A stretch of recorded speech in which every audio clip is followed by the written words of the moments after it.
Yeah? Let's go.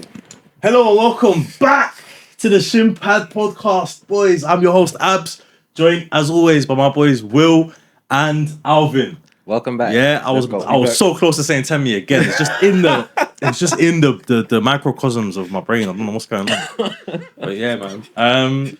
Temi should be back actually the next time we record this. Nice. But yeah, housekeeping again, guys. Before we start, I've remembered again. Only 89% of you guys that are watching right now aren't subscribed. That is absolutely abysmal. I don't get it. 89. I don't get it. Why not? What is it? Do you guys hate us? Do you hate Will? Do you hate us? What's going on? Why did you guys hate us?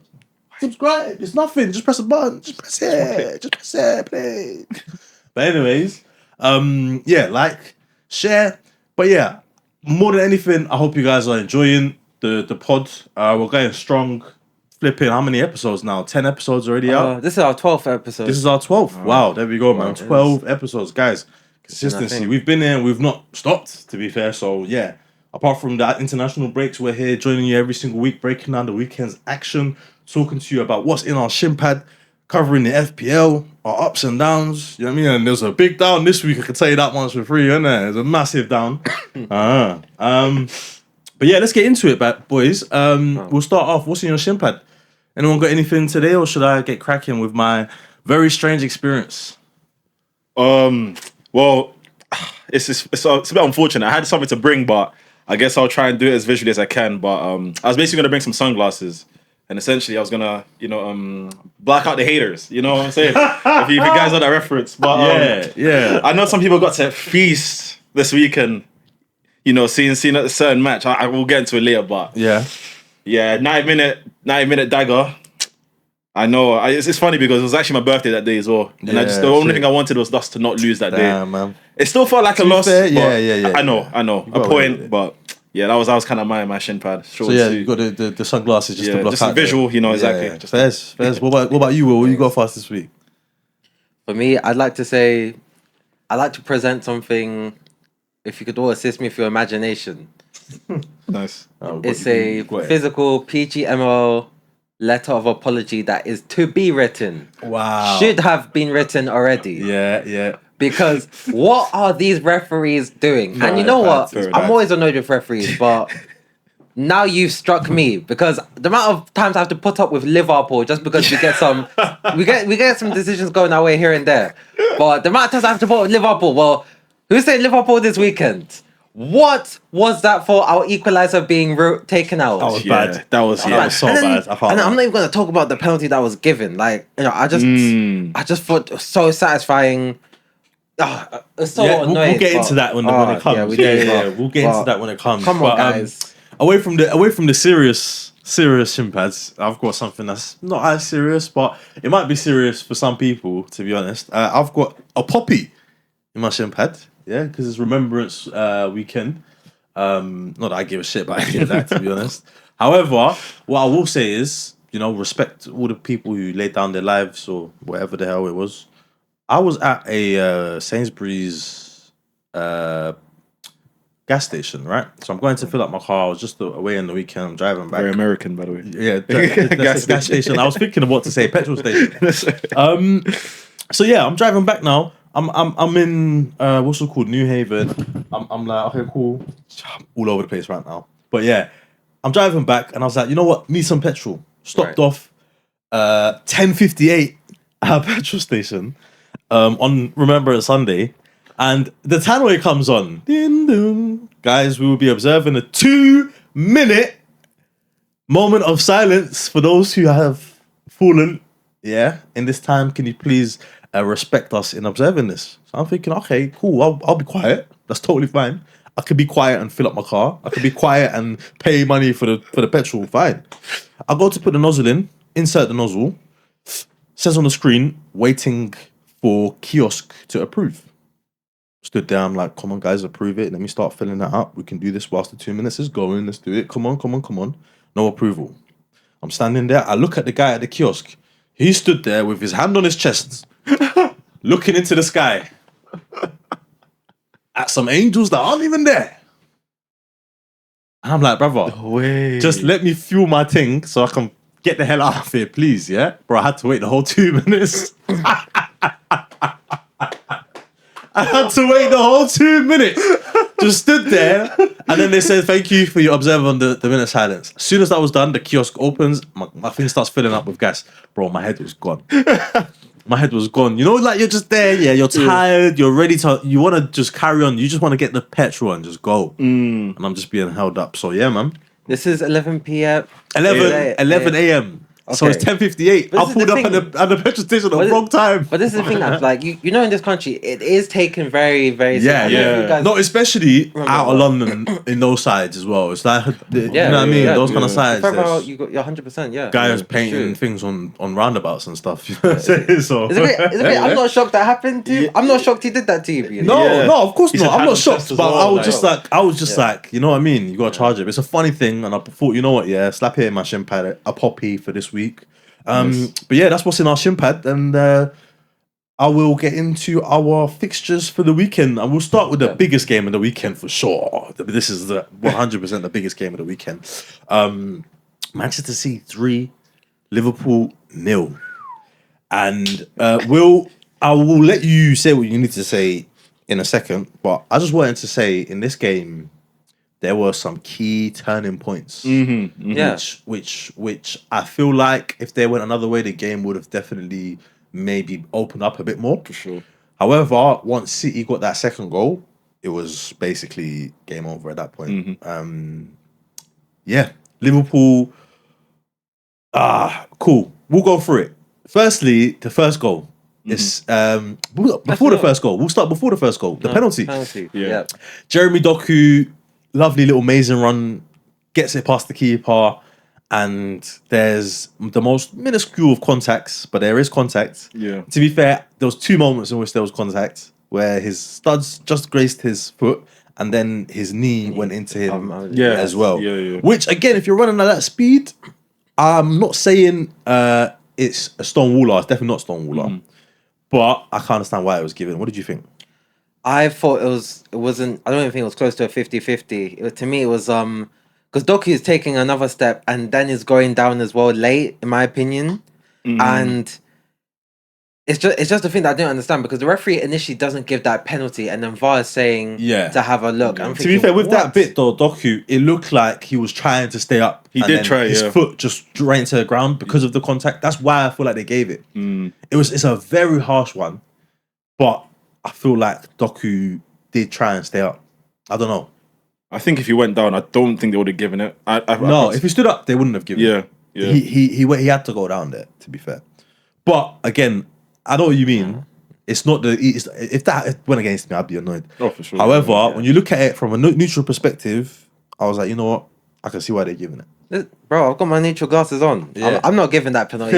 I'm not giving that penalty, man. That was soft. And the only thing that really annoys me is I just think same referee in this game, Doku and the incident of it. Doku puts his studs that almost into McAllister's chest too. And then other people are going to say, oh, Liverpool fan, of course. But I don't even care. I just don't care. You're not giving that penalty. I forgot about that. Same referee in the same fixture is not giving that penalty, but then gives that one on Doku. Man, that just looks ridiculous, man. Yeah, it does. PGMO at the minute, they haven't stinks left, right. This whole weekend has been a few. Oh my God. Especially in the Chelsea Wolves game. I don't know if you saw, there was one foul. I was just like, yikes. That was not a foul. But anyways, after the pen, Haaland misses that penalty. Yeah, which is very uncharacteristic of him. But to be honest, even in the build-up, I was looking at him. He didn't seem as steel-nerved as he is. He's usually the one just holding the ball, stood there like, I don't give a crap what's going on. Van Dijk was giving him a bit. A few of the Liverpool players was giving him a bit. Ruben Diaz was trying to hold the ball for him and then give it to him. And I was just like, this just doesn't feel right. He ran up, very soft penalty, right in the middle of the keeper. Perfect region for the keeper to get it. Yeah, for sure. He literally got it like around his midriff. And I was like, mate, he didn't put it in the corner at all. Wasn't a great start for him. And I was thinking, oh man, is this a tale of what's going to happen? But lo and behold, Matheus Nunes gets the ball on the right-hand side. Fantastic ball into the box, by the way. What a cross. Konate, I feel like could have got to the ball, but the header from Haaland was sublime. sublime. I don't know if you knew much about it, to be honest, but you could never judge this guy. You think he might not have meant it, but he means 95% of things, bro. I mean, you look at the jump alone. Yeah, exactly. Yeah. Like, But it kind of like just hits his head, but it went straight into the corner. Yeah. Beautiful header. And then once that goal went in, you kind of seen Liverpool deflate a little bit. And it was a bit... But then after that, they got going, won a set piece, and Virgil van Dijk pushed the ball in the net. And I'm thinking, damn, it's 1-1. Yeah. Until the referee decides it isn't. Yeah. So I'd say, firstly, that pen not going in was a turning point. Then Haaland gets the goal, cool. That right there, Liverpool getting that equaliser, that's a massive turning point. It didn't count because Andrew Robertson was deemed to be standing in an offside position, which again, this was a lot harder to defend. Cool. Huh? Was it obstruction? It was about obstructing the keeper's view. Yeah, in an offside position. Really? He was... Andrew Robertson was offside, obstructing the keeper's view. If he's onside, obstructing the keeper's view, doesn't matter. It's because he's offside, obstructing the keeper's view. Do you get it? I guess so. Yeah. Yes. It's because he's offside. That's the reason that they gave it out. Yeah, I guess so. Still very nitpicky, to be fair. It is extremely nitpicky, and this one's a lot harder to defend. I don't know what's going on here. Mamadou really. Donnarumma had no chance of getting to it regardless. Exactly. Yeah. Great header from Van Dijk, and a goal that was just chalked out. What did you feel about that? Yeah, totally agreed. Honestly, totally agree. It's a heart sinker one because I think that type of goal being taken off, even if the players don't get a chance to see in the replay themselves on the field, I think it's another one that it just deflates the team just that much more. Yeah, 100. Yeah, you know, it does. You know, I feel like the penalty against us, and this one's like, wow, you know, it's like we're really having to deal with a few sucker punches. Yeah, and then, of course, even more misfortune in the sense where it looks like Gonzalez, he's made me eat my words. A few episodes ago, I said I wasn't that. He's starting to look a bit better, man. He's starting to look. But yeah, he is. He's starting to look like he's adapted well. He's not too bad if he can get into a bit of a rhythm. Yeah, and he did a Rodri thing in this game. To be fair, it's got a deflected shot. DLC, man, outside of the box there to get the second goal. Oh my god, man! Even it actually reminded me a little bit of the Rodri deflected goal against Chelsea. Yeah, literally, I saw it and I was like, oh, man, I know that vu. one. That was a cracking game, by the way. That was a 4-4, I think it ended that game. And they thought, because they thought they won it with that strike. Yeah. And then we get a penalty last minute, Cole Palmer. Absolute brilliant game. That game was a coming of age of Cole Palmer as well, because he scored 3, I think he scored a hat-trick or a brace or something in that game. Yeah. And that was the equaliser, the leveller. And I don't want to make it about Chelsea, but there was a beautiful moment in that game. Where, what's it called? Peter Drury, I think, was commentating. He said, City's boy becomes Chelsea's man. And I was like, this is where he's arrived. Yeah. He's where he arrived, to be fair. But yeah, they get the second through Nico Gonzalez. Great. It was a good strike. The deflection did a lot of the work for it, to be fair. And after that, City were just free. They could have been a 3-4-5, to be honest. It was tough for Liverpool to do much after that. But I thought Gravenberch had quite a good game, to be fair. Yeah. I thought he looked good. Who else from Liverpool were looking all right? Salah, again, much of a muchness in these sort of games. You don't see him at all. Wirtz was had a really close chance, actually. He did. Just about inches wide of the goal. Yeah. So frustrating. And that one, really, to me, that was the one that made me want to switch off the game. And I don't do it, and I didn't. Yeah. But I was the one who was like, oh, if that's not going in, nothing will go in. And then after you get that, get a brilliant. There's one particular one that I think we missed. The swinging cross that went into Gakpo back. Oh my word! Yeah. That was a big. And I did say it about the United game, and people in the comments were saying like, "Oh, being harsh." But he didn't get the 90 minutes this game though. He came off the bench. But I think that's even more too often. But he gets the movement though. You know that movement. And you don't have anyone else on that left side. You played Wirtz there today. Or that day, and he was coming in a lot of the time, and he doesn't have that final third movement to get a chance like that. Yeah, in fact, Gakpo does. He has that movement, and he just gets those chances. Not if you're sending. He could have the finishing. I know. He'd be a beast. I know. If he does, if he could just add the finishing to it, it'd be a different level. But City then move on to get the third through a brilliant and Doku this game. Absolutely unreal. Conor Bradley was doing all right first 10 minutes or so. Exactly. But bro, when he stood him up, one point in the game, he stood him up. And he just kept small touches towards him and knocked it and just burnt him. I was like, oh my goodness. Yeah. This is going to be a long day for this kid, man. And it was. Ndoku was outrageously good. Outrageously good. He did a little Willian shuffle, step over, shift it to get it out of his feet, and then whipped it far corner. Unbelievable finish. 3-0 game set match. Yeah. City are starting to look a very, very, very, very solid side. And I know people are saying it's all the Haaland show, whatever. He only got one today, and they did look very dangerous in other areas. I think Foden could have had a couple in the positions he was getting in. Reinders didn't even get off the bench. Yeah. And they've got a lot of players coming back into their full fitness now. Bernardo Silva was incredible. Yeah. He was actually incredible. And I thought that he'd this season maybe lost it a bit. Yeah. Because he wasn't playing as much, wasn't having an impact on games as much, because you would be watching the game and he's not there. You're thinking Bernardo Silva's usually a guy that's in the middle of everything, but he wasn't there. This game, he was right in the thick of it. Classic Bernardo Silva performance. Fantastic win for City. And I think it leaves Liverpool in a very tough situation as the champions at this point. Bit too much to claw back, do you think? I was actually thinking that even before this. But this is kind of like the nail in the coffin, really. Isn't it? I think you know what it is though, actually, because I'll be honest, like I think obviously we're kind of I said this even last time I put in that we're quarter way into the season, near enough. I know this is what I was saying as well. So It's not time to say anything's out or anything. But if you're a team winning the title, I don't think you can lose. Was it 5 games lost already in the season? Yeah, 1-6 lost 5. Like, come on, man. Yeah, that's not. You can't really have that, to be honest. Unless you guys go on and win every single game from this point onwards, and I don't think you guys. Liverpool haven't shown that they would have that. Exactly. And that's the annoying thing, because to me now, I do wonder, like, you can't have a team that won the league. You sign Wirtz, Isak, Frimpong, Ekitike. And you go backwards like this. this. Better than what people say. So for on paper, that we didn't make any weak signings. Even Mamadashvili as a backup keeper is a real big plus. Great signing. He had a couple of fantastic saves. Yes, and I know it's a couple good saves in all these other previous games as well. But for him, I just feel so bad for him, because I'm like, man, I don't know, like Kirkes, for example, is like anytime he plays, he doesn't look like he's played left back before, man. It's so hard. Kirkes is a real problem, you know. And I feel like Robertson needs to start over him, and he did for the City game. But when Robertson came off, I was like, oh my goodness, like I wish it'd be a thing where I could trust Kirkes to come in and do something here, but I don't see it. Yeah, he was poor when he came on even. But I think you guys are just missing Alisson, really. I think he's really the key to a lot of your problems. Big miss. And he, when he does come back, I feel like will be massive for you guys. But there's a few other things you need to sort out as well. Mainly, I'd say system-wise. Yes. To sort out where you guys want to play your best players.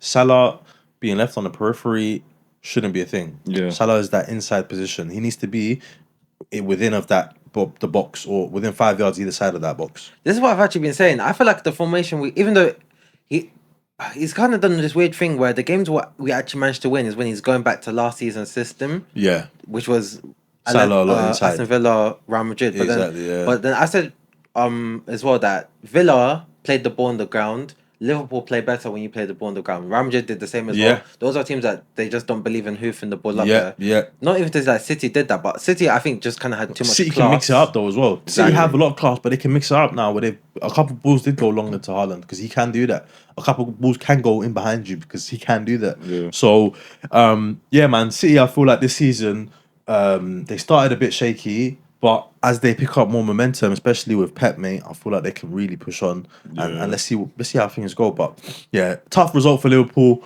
A good result for Chelsea. 3-0. Chelsea 3, Wolves 0. Confident Chelsea performance, to be fair. We started off pretty poor in the first half, a bit slow. Yeah. And then as soon as we got that first goal through that fantastic delivery from Garnacho, who I did say would be a better signing than Xavi. I know we all agreed here, to be fair, but he's looking like a much better signing than Xavi at the minute. Xavi Simons. For sure. I can't even call him Xavi Simons anymore, bro. Just call him Simon. Just call him Simon. Man. Simon says, bro. Simon, bro. He's not even Xavi. He's the worst time to call me called Xavi. Yeah, I hate saying it. Yeah, he looks like the light-skinned words in this way. Yeah, to me, it's bad, bro. They both had the same issue. But we'll get on to him. We'll get on to him later. Garnacho, fantastic delivery, and Gusto gets his not only first Chelsea goal, his first career goal. Wow, his first senior goal. Yeah, and we was waiting for a long time. To be fair, as a Chelsea fan, you don't expect much from a right back anyways. You don't really want him for goals and assists, but with the way Maresca plays in our system, when you have the right back arriving in those areas, as a 10. Yeah. Like Cucurella was doing a lot for us last season. Cucurella scored like 8-9 goals for us last season. Yeah. Gusto, if he can get into those positions and start scoring, it's only going to be a good thing. But yeah, Garnacho, really good performance. Then the second goal, what was the second goal, to be fair? My brain's just deflated. Trying to think, Esteval came on. Oh my goodness gracious me. Joga bonito. So I was waiting for this kid to come on the whole time, and we brought him on 60 minutes. As every game. We brought him on 60 minutes, and within 3 minutes of being on the pitch, just skins someone down the line, pulls it across, slight deflection, falls to João Pedro, boom. Great finish, easy finish to be fair, because it's in the middle of the goal at that point, isn't it? This is our kid, man. I've run out of words to describe him, and it's so annoying because we only see him for like 20 minutes a game, and everyone's talking about him, but you only see him 20 minutes. Yeah. Which is, again, I would usually be frustrated if we weren't winning these games, but we've won 4 of the last 5, and I'm starting to somewhat admire the way Maresca's dealing with him, because it's like, you know what, yeah. If you keep edging us like this, yeah, there's going to be a big payoff, firstly. Secondly, it's good for him as well to keep him grounded, to not get him to feel like he's the main man in the team, because he's not. You know what I mean? Cole Palmer's still to come back. So, but it's good signs. It was good signs from him. And then the third goal to top it all off, the Garnacho connection. Garnacho out there straight. Whipped the ball across to Neto, easy tap in there. But yeah, no, it was a great work move. Garnacho showing a lot of pace there to be able to get in behind them. Crazy pace there to burn a man and put it on the plate for Pedro Neto. But yeah, 3-0. As soon as we got that first goal, we looked really good. The momentum starting to build. We looked a lot better defensively in this game, I'd say, even though it is Wolves. But we've conceded to them in recent games in the Carabao Cup or in the FA Cup. I can't remember what it was. But yeah, dealt with their long balls well. Chalobah was really good this game. Fofana looked very good as well. There was one incident though where a Wolves player was running towards our goal, and Fofana fouled him, and then the foul got given to us. I didn't understand that whatsoever. Yeah, that was strange. That was just strange. Get it together, lads. Get it together, lads. There's just get it together, innit? But I will say this first half, very similar to what we usually do, sideways, backwards stuff. Second half though, when we started picking up the pace and started zipping in the passes a bit more, I think especially when Esteval came on, it's just when you have a player like that, man, and 2-3 players of the opposition are already looking at him like, damn, I need to kind of close him down or do something. Because if you've got Neto on the ball, you can give him time and space. He's not really gonna hurt you. Esteval with time and space is gonna score a goal, or he's gonna provide a goal for somebody. Do you know what I mean? So having that person who kind of occupies a couple of players, so then the rest of you guys can pop up in areas, like João Pedro popped up in that area. Neto later on, brilliant stuff. And yeah, man, great game, great win. Just a bit of a shame that we've got an international break here now, to be fair, before we play Burnley. I don't see anything shameful about that. Yeah. It's fine. Yeah, it's not that shameful, is it? It's fine. I'm on the brink, guys. Really? Next time after this pod in a straight jacket, bro. Guys, I can't. Bro. Crush it up! Oh man! Hey, well, moving on to the next game. Hopefully we can get him in a straight jacket. That's what I need. Sunderland 2, Arsenal 2. Sunderland, man. Oh my god! And I've been saying this from the beginning of the season. Remember when we were sat here in the other studio? I can't believe this. And I was saying Sunderland are gonna be the team that stay out of all of them. Man. It might have been because of my love for Sunderland and Sunderland Till I Die. I said it that time as well. One of the best documentaries ever made of anything. Yeah. Honestly, cinema. It's honestly cinema. If you haven't watched Sunderland Till I Die, watch it because you will cry. It's beautiful. But yeah, man. Sunderland opened the score in this game. Big Dan Ballard. Wow. What a player. And former Arsenal Academy product. Yeah, but he never got a minute for you guys. You guys sent him away, and he's always been fantastic for Sunderland. By the way. He's been there for a couple of years now.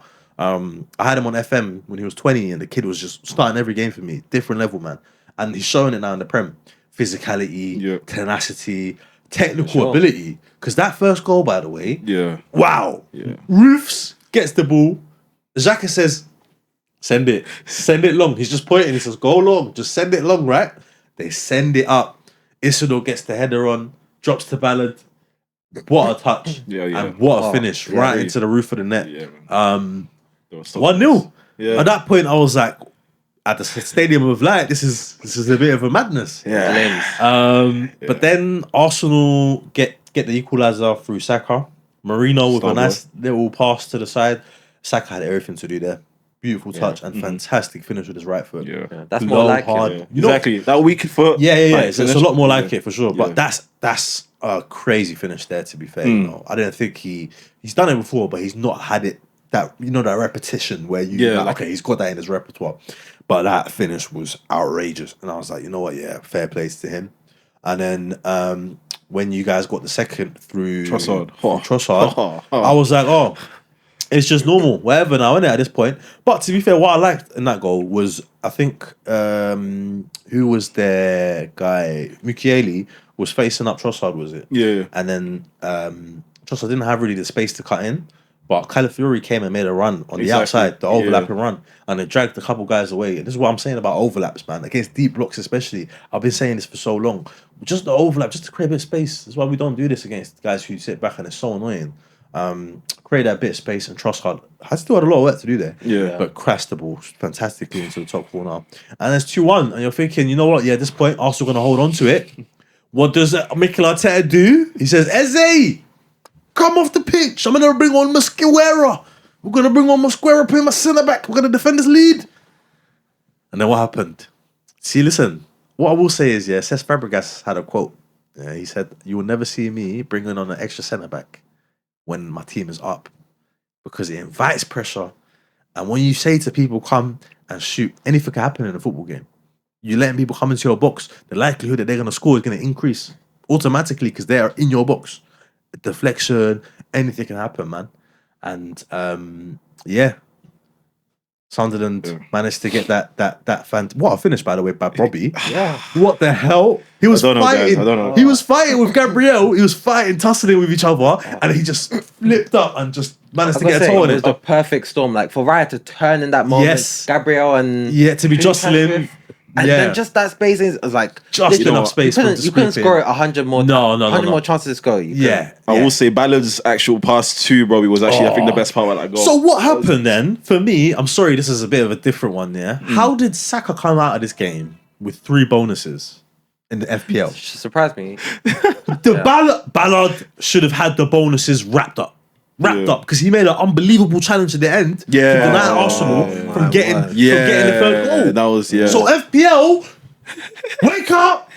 You're giving all my ops points. Stop giving them points for Saka. I'm gonna give them 3 bonuses for nothing. You're lucky I didn't captain him, man. Give it to Ballard. I should have, but just give it to Ballard, man. FPL, bro. You know Jesus. With that last goal, it was just. Like, you know what, Raya, like, he's got his fair share of stick, but I feel like he's actually saved us a lot of times. But I feel like, as a keeper, I understand you want, in the box, you need to control the ball. But I feel like he came out a bit too early. Yeah. Because if Robbie does that, and he's on his line, that's an easy save.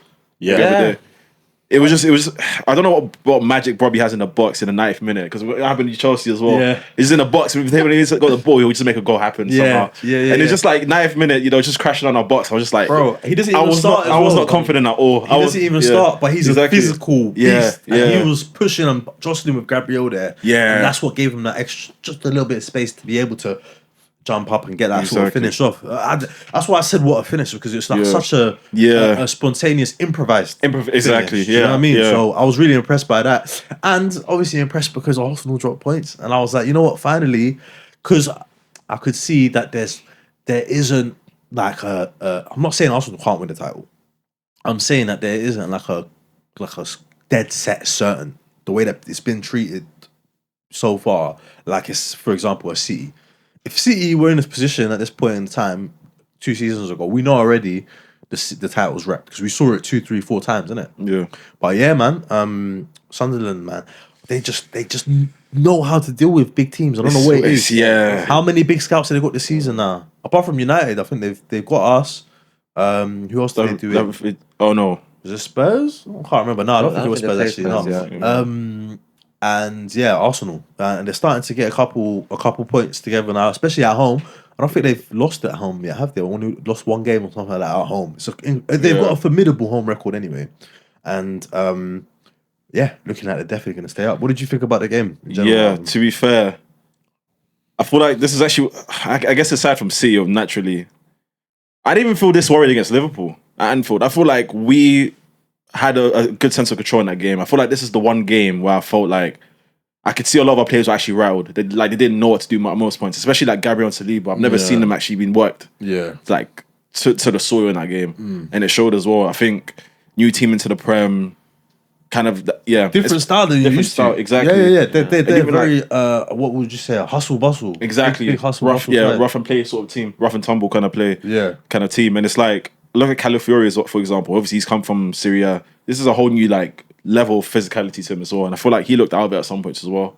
But like our defense was really tested that game, so I feel like I'm not gonna say a draw is not what we deserved, but I think it was a big wake up call before the international break. Yeah, and I think I saw a source saying that apparently like the players did take as a loss, and Arteta's one or like let this be like a lesson in a way. Like no, you guys. To be fair, you got away with it because it could have been a lot worse. Yeah. They could have. If they snuck a win there, then it's a big issue. But you managed to get a draw at what's looking to be one of the tougher places to go in the Premier League this season. Would you feel like you want to say something, Will? Yeah, actually, I wanted to ask a question, rather. Did you feel like anyone on the Arsenal team let your boys down today? Was there anyone good? Because I felt like I didn't really feel like there's anyone. I can't really pinpoint anyone. I feel like everyone did try, which I want to see in our teams. Everyone at least find to get a win. So I wouldn't say there was anyone per se that I would knock and be like, oh, that was the reason why we kind of lost or we fall behind. I saw some people kind of dragging Eze because I've been seeing a lot of Arsenal fans tweet like, "Is Eze all the hype? Is he worth it?" and stuff like that. And it's just like they're waiting for that moment. I feel like because I've seen it. I've seen it quite a lot in terms of. I don't know what they expect though, because the way you guys play football, you don't play through him. You don't play like a massive, expansive style of football where all your games flowing through the middle of the pitch. Exactly. You mainly go through Saka, all the wide areas. And then so I don't know. It's tougher for him. He's more of like a. It's weird to be fair. He's more of like a late runner into the box now than actually a creator in the Arsenal team. He's every time I see him, it's like the ball's dropping to the edge of the box, or things like this where he's not really behind. He's not really in front of the play where he usually is creating. He's kind of behind it at this moment. Yeah. So yeah, interesting to see. To be fair, I think it is a bit unfair, but big signing, 65 million, whatever it was. It's going to come with the pressure now. You're going to have to perform. And at the end of the day, in this day and age, if you're not scoring, assisting, then you're going to be put under the cosh a bit.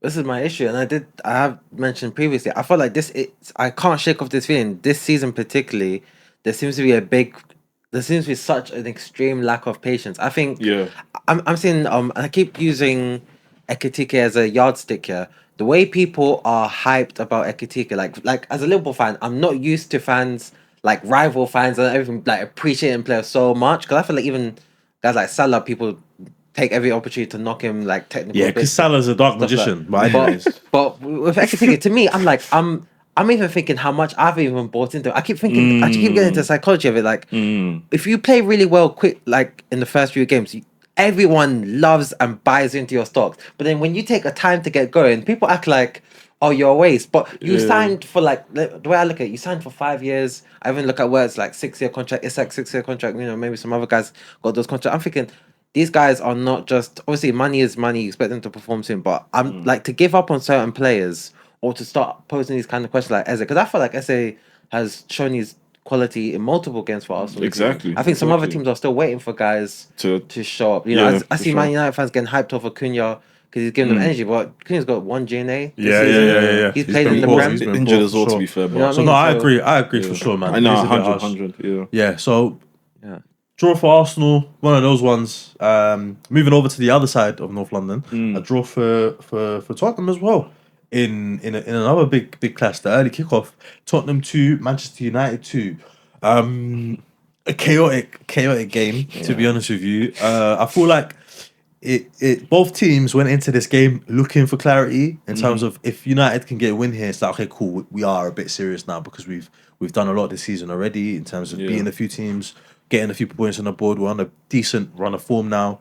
If we get a win, we can start kind of looking towards Europe and things like that. Spurs, the same. They've not been on the best run of form. If they can beat United at home today, maybe get their home fixtures, home form sorted. Do you know what I mean? There was on the line for both sides, to be fair. Yeah.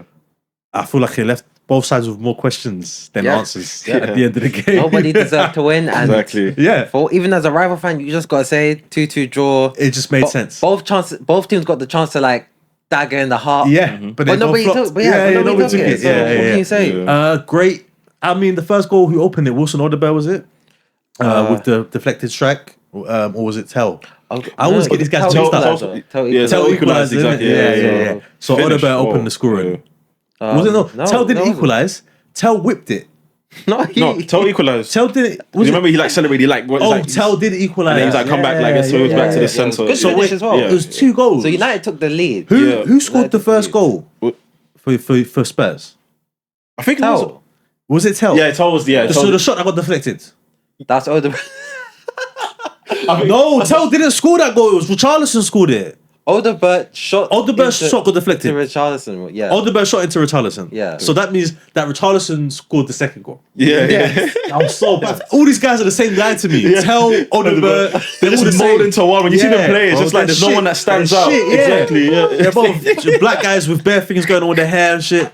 Allow me, man. But still, who scored United's first goal? Because I'm trying to. United's first goal was in Bumo. Yes. Header. And Bermo opened the scoring because they went up 1-0. Yes. Bumo opened the scoring. In the game. Nice cross. Yeah. It was early in the game, 10 minutes into the game, 7 minutes like that. Nice cross from Ahmad. Nice header from Bermo. He's playing on the left channel today. I was thinking, okay, surprised, but he played really well. Got his goal. And then they equalised basically straight away, wasn't it, Spurs? Oh no, sorry, they equalised later on, and then they scored the winner.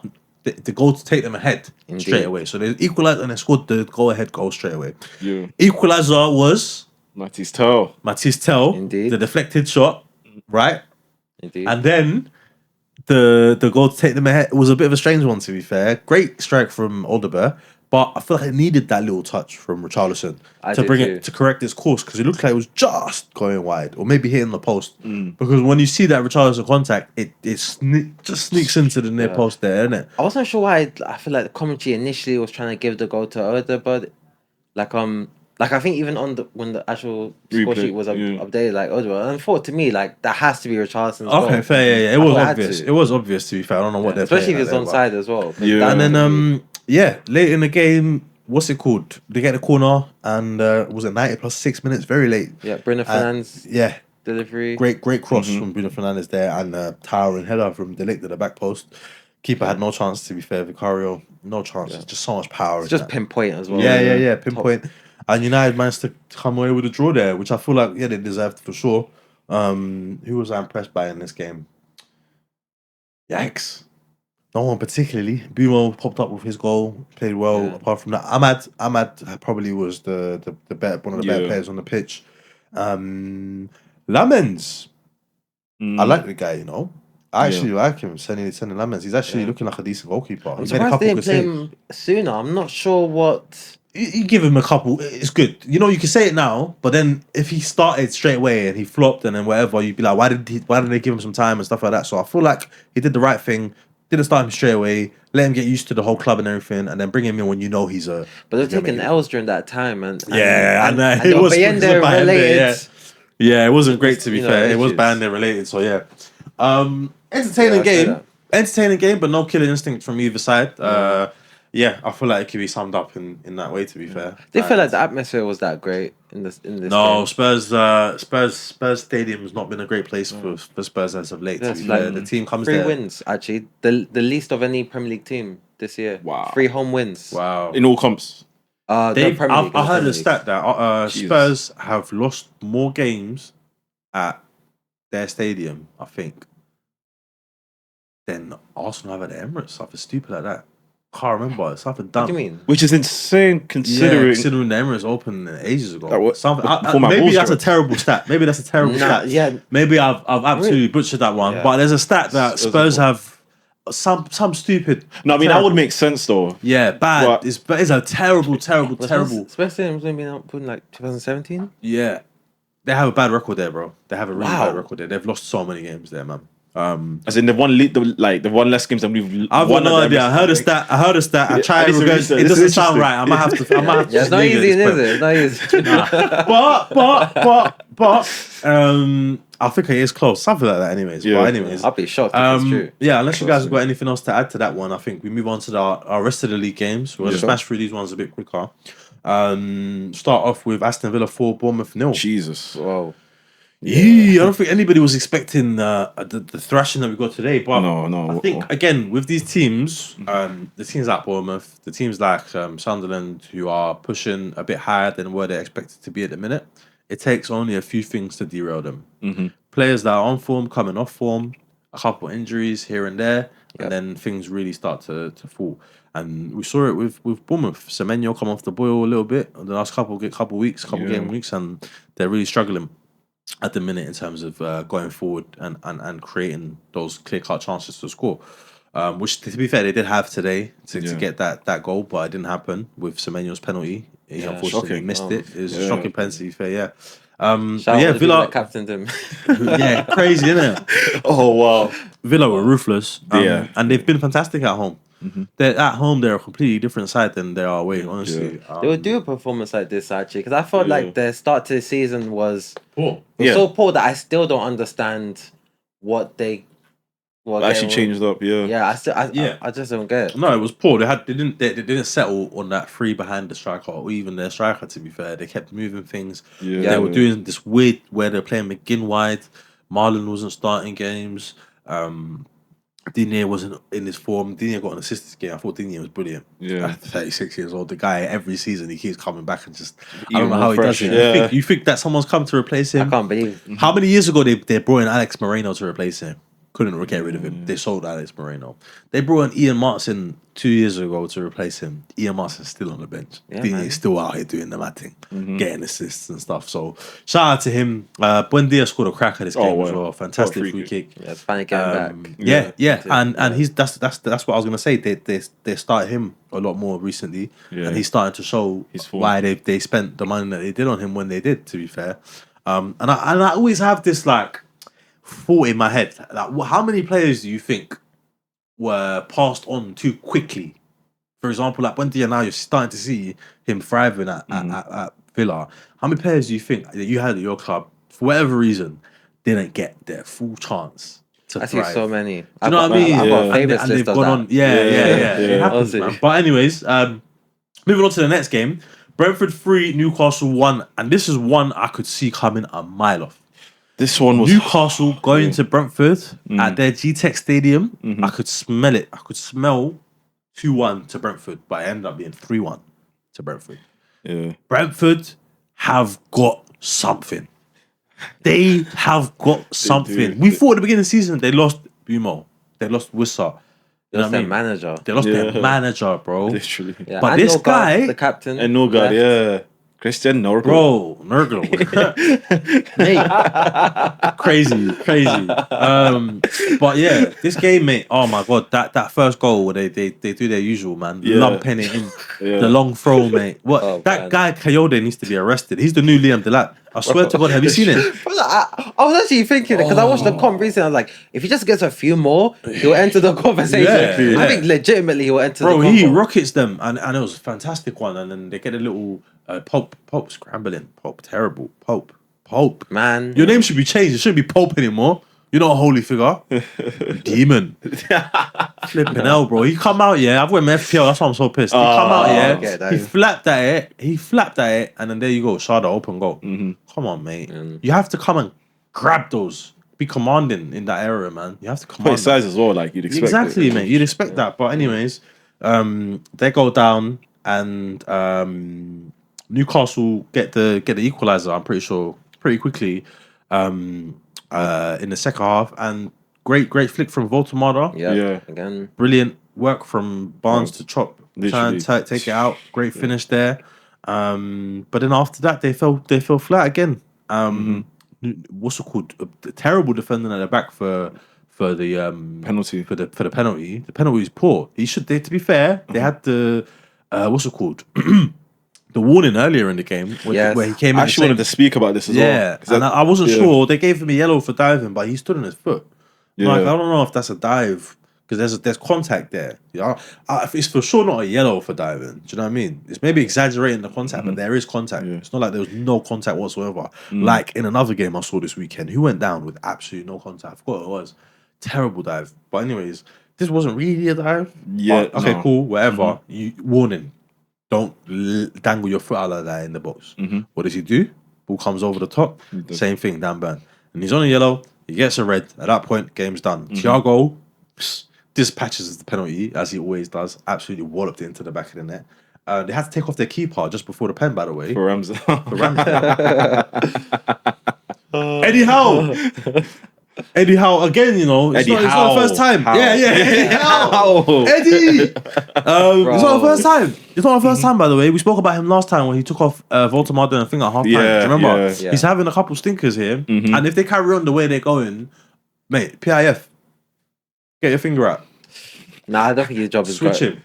I'm not even joking. Nah. Get rid of him. Because you are investing a lot of money into the squad. Yeah, they need Champions League football next year. If they don't get Champions League football, it's going to be tough. I was actually thinking, it was a weird one that like Tonali's just renewed his contract with them, but he's actually a player who the quality level that I think he has. Exactly. If they don't have Champions League football, I would expect him not to stick around for too long. Yeah. Kick up a fuss and to do an Isak. No, if possible. But yeah, man. Igor Thiago gets the third. Terrible defending. The ball just falls to him. He runs in on it. Great finish underneath the goalkeeper. 3-1. At that point, it's game, set, match, done up. Newcastle, you need to wake up, man. You know what's funny about the penalties decision? Like, I think the second one had less contact than the first. But it's so funny how Dan Burn got the sending off for that one compared to the first. And it just goes to show about the inconsistency about the refereeing. Exactly. But I feel like the game, man. Yeah. What's going on? What can I say? It's so true because it doesn't make sense. It actually doesn't. It actually doesn't. Yeah. It's unfortunate, but hey. Moving on to our next game, the Claret and Blue derby. West Ham 3, Burnley 2. Goals galore, man.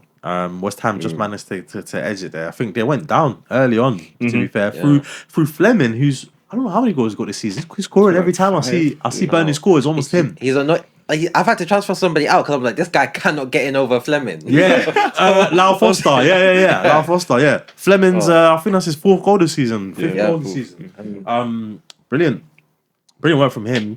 And West Ham get the equaliser in the form of what's his name? Callum Wilson. I feel like every goal was scored in the 6-yard box. Yeah, it was, wasn't it? It was. Yeah, true. Every goal was in the box this game. It's a bit of a strange one. Yeah, especially even the winner at the end. Kyle Walker-Peters. I don't think every goal. I honestly do think. Kyle Walker-Peters, by the way, bit of funniness. He's posted on his Instagram afterwards apologising to Jared Bowen FPL owners because he stole it off him in the last. Basically, Bowen was there and Kyle Walker-Peters slid from like 5 yards to tap it in, even though Bowen could have got his goal. And a lot of people. Yeah, the score says 2022. Allow him. Exactly. No, the way he was celebrating, mate. No, he's a good player. I really rate Kyle Walker-Peters. He's techie at Southampton, especially when he was there with Livramento that season when they were both playing really well. He's a fantastic player. So. Yeah, West Ham, man, starting to pick up a little bit of form. Is that second win in a row now, I think? Yeah, for sure. And Nuno starting to really, they look completely different than where they were underneath Potter. They're starting to have a lot more repetition, scoring 3 goals in the game. I know it's against Burnley at home, but they struggled a lot at home early this season. So yeah, good win for West Ham. And mate, what probably one of the most shocking games this weekend, not for what happened in the game, but for other things, Everton 2, Fulham 0. I really didn't expect Everton to have such a comfortable, controlling performance against this Fulham side.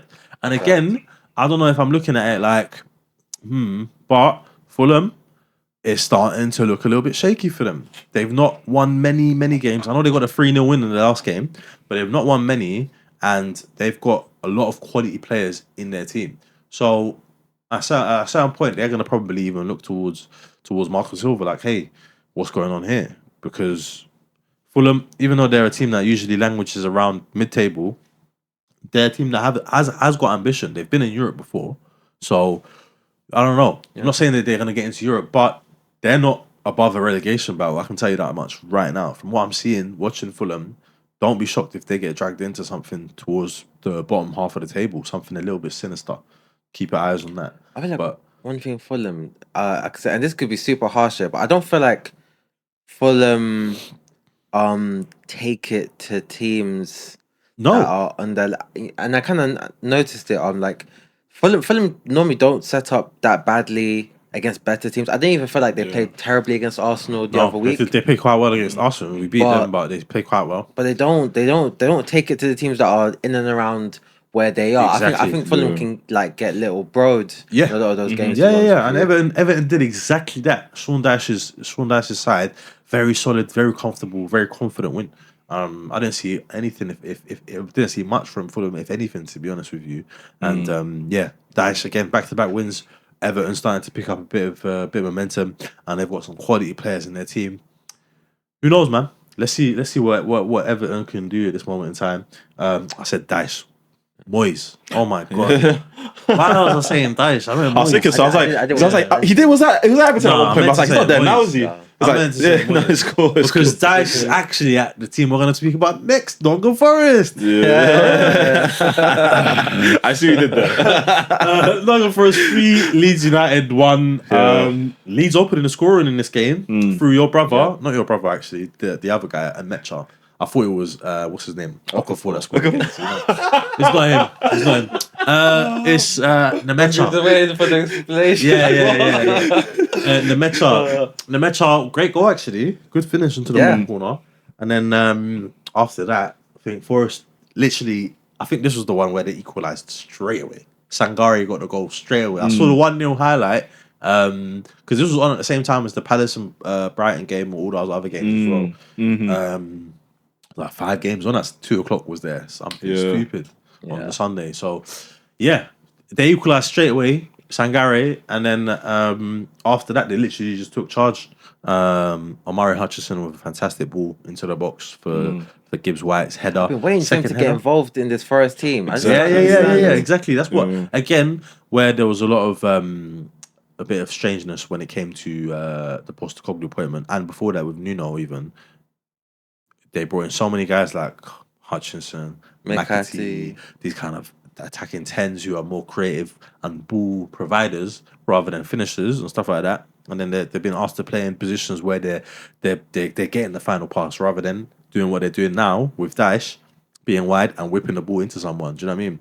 Which is brilliant. Omari Hutchinson got that ball, fantastic delivery.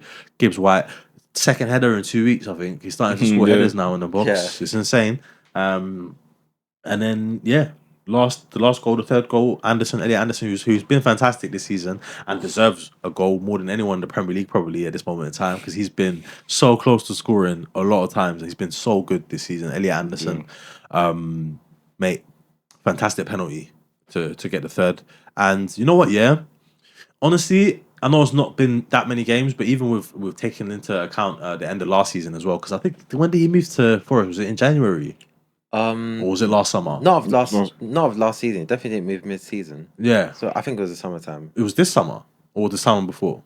Because was he not there last season? He was there last summer. Yeah. So both. But this season he's taking it up another level, man. He looks so sharp, so ready to go, physical, set pieces. The way he drives with the ball through the middle and the passes that he can pull off. Physically, he's an animal. He's just all over everybody. Getting about defensively, he's a complete midfielder, probably one of the most complete midfielders, in my opinion, in the league at the minute in terms of being able to do everything across the whole spectrum. But this is a funny one because we got to ask as well. I think Elliot Anderson is an underrated, but he's an underrated reason, but it's definitely a reason as to why I think at some point we will have to ask about what FFP is doing to clubs, because guys like Elliot Anderson, I don't think Newcastle sell him with these unless these current financial fair play things exist. Because obviously the elephant in the room is clubs are getting around the FFP by selling their academy grads for pure. Because I'm seeing certain guys going for like 20 mil, and in the last 5 years, I've been seeing loads of random names going for 20 mil. And I know what clubs are really doing, just opening up that budget. freedom. Yeah. But Elliot Anderson, is a great pickup for Forest. And I actually want to remind, last week you said you could see him at United. But I think if he continues his form and gets that goals and assists in his game as well, I think a lot more clubs would be in the race for him. 100%. 100%. And he's not going to be cheap. You're going to be at least 70 million for him. Yeah. That's the kind of quality player that he's at the minute, in my opinion. And he's going to improve. He could fetch a higher fee than Gibbs White, in your opinion? Gibbs White had the thing, didn't he? so. Gibbs White had the release clause, though, wasn't it? I think Gibbs White is a maverick, but in terms of what you need in the game today, I think Anderson's probably worth a bit more. I can't lie. Especially from what I've seen so far this season. Maybe at points last season it was Gibbs White, but from right now, how I'm feeling, probably Anderson. But yeah. The last game of the week, guys, if you're still here listening, make sure you like, comment, subscribe. As always, Crystal Palace 0, Brighton 0. The Nobody Cares derby. The M25, was that what it's called? The M25 derby, something like that. Something it's stupid. a really dead name. Yeah. Absolutely poor game. Terrible game. Saar had a massive chance, should have scored. In general, I don't think anybody deserved to win. I think a draw was probably right on the balance of play at the end of the day. I wouldn't argue with that. Just wasn't great to watch. Yeah. I was watching this and the Bournemouth Villa game at the same time. The Bournemouth Villa game was a lot more exciting. Even though Bournemouth were down like 3-0, they were still creating better chances than either side of the Crystal Palace Brighton game was. So not much to talk about there. So yeah, that's the end of our weekly roundup here. Unless you guys want to talk about the 0-0 game we just had. Moving on from that, we are going to get into our FPL corner for this week. Guys, quickly, before we actually go into our teams and show, what was your feeling about this week in general?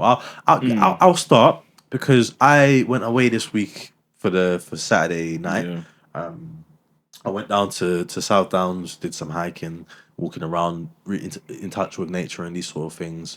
Went to a nomadic sauna, swam in the lake, did some wild swimming. And you know what? Yeah, it made me realize there's a lot more to life than FPL. And that's my takeaway for this week. To be fair, I kind of let go a bit, And even before the deadline, I wasn't there to make the changes before the deadline like I usually am. And I just like, you know what? Whatever happens, happens. And in the back of my mind, like when you're like, I feel so zen. Yeah. I bet right now this week I get like 120 points. I couldn't be further from it. I'm bench boosted, by the way. And the bench boost probably what saved me at the end. Just about. Because I had Voltamado on the bench who got an assist, 5 points. Nothing crazy at all. Yeah. I managed to get 44 points, which is just enough for me to get a green arrow. Small green arrow. But yeah, wasn't a great week. My team will be up on the screen right now. Nick Pope in goal. Lucky that he got subbed just before the pen, to be fair, because he probably wasn't going to save it. If he did save it, he would have gotten more points. I think it's like 5 points for a pen save, isn't it? Yeah. So, yeah, it would have been good. But he came off before then, which if he stayed on, it would have been the third goal. The second goal, so he would have gotten another -1. So, to be fair, I'm glad he came off. Double Arsenal defense. Yeah. 1 pointers all around. This is how it was, to be fair. Gabriel 1 point, Simba 1 point. And then the two clean sheets that I got were Chalobah and Munoz. So lucky there to get those 2 clean sheets. My midfield did nothing. Semenyo, 0 points, missed a penalty. Yeah. Saar, 3 points. Clean sheet point and the 2 appearance points.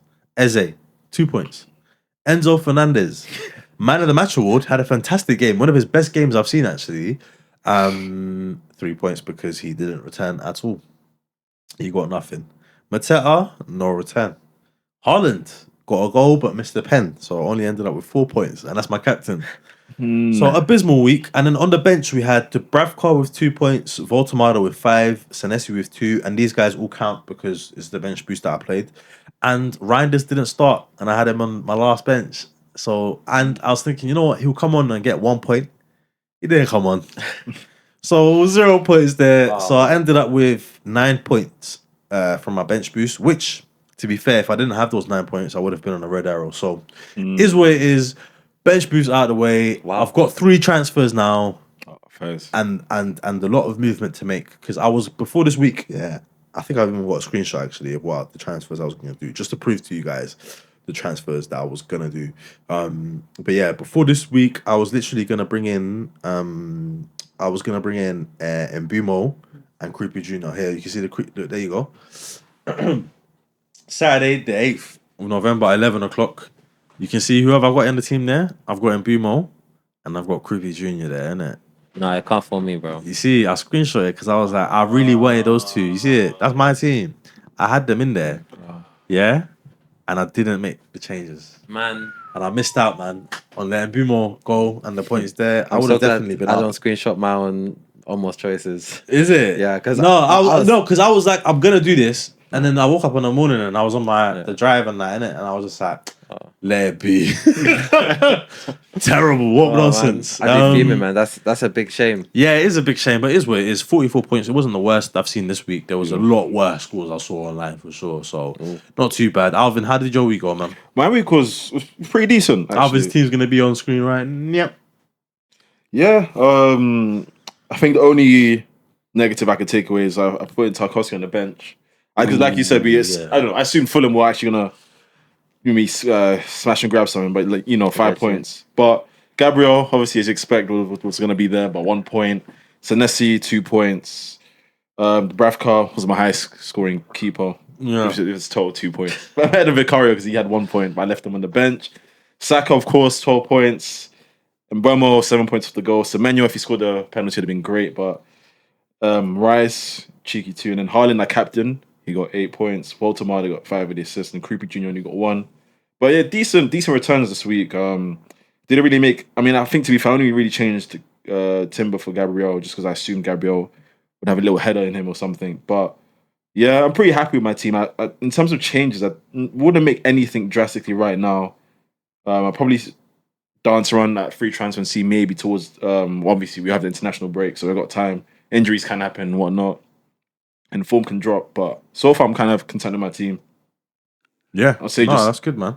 As long as Yeah, FPL changes week to week, exactly. Bro, so as long as you're happy with your team, that's all you can really do at that moment in time. Literally. To be honest, innit? But yeah, Will, how's your team looking for this week, mate? Well, Will's team gonna be on screen right now. I loved it. That. Huge W for me because I had no 20-point returns on my bench. Let's go. yeah, Let's go, for guys. The first time this season. Honestly, I don't know what is it. The way I've been scarred by Van der Ven and Mukiele recent weeks. Anytime my bench just does nothing, it brings a smile to my face. But I actually, it was a weird one for me because I left it really late. I left it to within the last hour of the deadline, and I don't typically do that. I usually pick my team earlier in the week, but I've been stockpiling free transfers because I've not really made any changes in the last 2 weeks.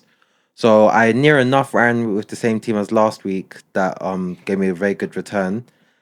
But this time around, it's just annoying because, Gabriel against Sunderland, I thought something might happen. Van der Ven against United, I thought would be fine. Saka, I was this close to captaining him. Wow. The only thing that stopped me was me and my brother, we always have a thing where we just be trading opinions on FPL when we're building our team. Yeah. And my brother, because I thought, I don't know why, but I just thought Liverpool were hosting the game at City. And I thought Haaland Anfield doesn't have a good record. I'm going to captain Saka. My brother told me, oh no, it's an away game. Is that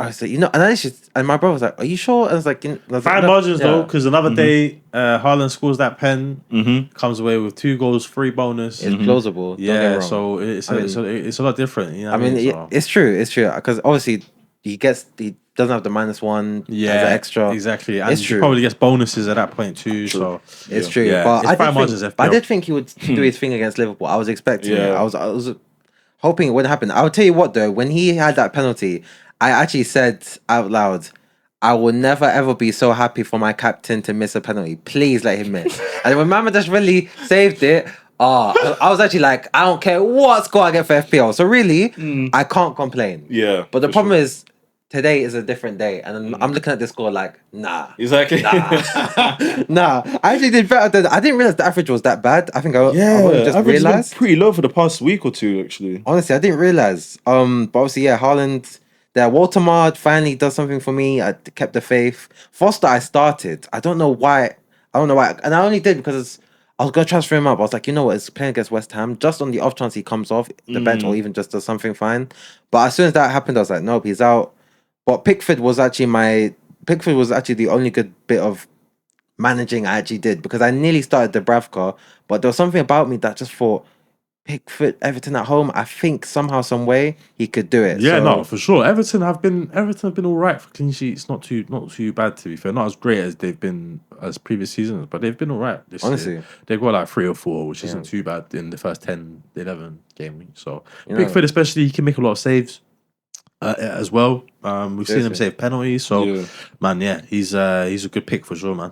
He's a good pick. For sure. I've actually already made a couple of changes to my team as well. Oh, this guy. Anyway, sorry, now go on. I've actually made 2 changes. I've actually brought in 2 Palace players. But imagine one of the guys I brought in is Gehi and Mateta. Finally getting Mateta in. But Gehi's got a knock. Yeah. He's looking like a bit more than a knock now, to be honest. He can't walk. He's on crutches. Are you kidding me? Yeah. Oh, man. Yeah. So now I'm going to have to use my last free transfer. No, wait. Take out a free transfer I've just used. Cheer. Get the straight jacket. Hey, I'll be the bearer of good news. I'll be the gosh. bearer of good news. It is international break. True. So you've got time. Could walk off. Oh, goodness. But anyways, that's it for your team for this week, Will. Yeah, football, man. Just bring me England playing Moldovan these days. I can't. And that is it for us here at the Shin Pad podcast. Guys, we hope you had a great time. It's been a joy bringing this to you, as always. Listen, from us at the podcast here at the Shin Pad, our sincerest belief and our deepest, our deepest saying goes, always wear protection. Peace.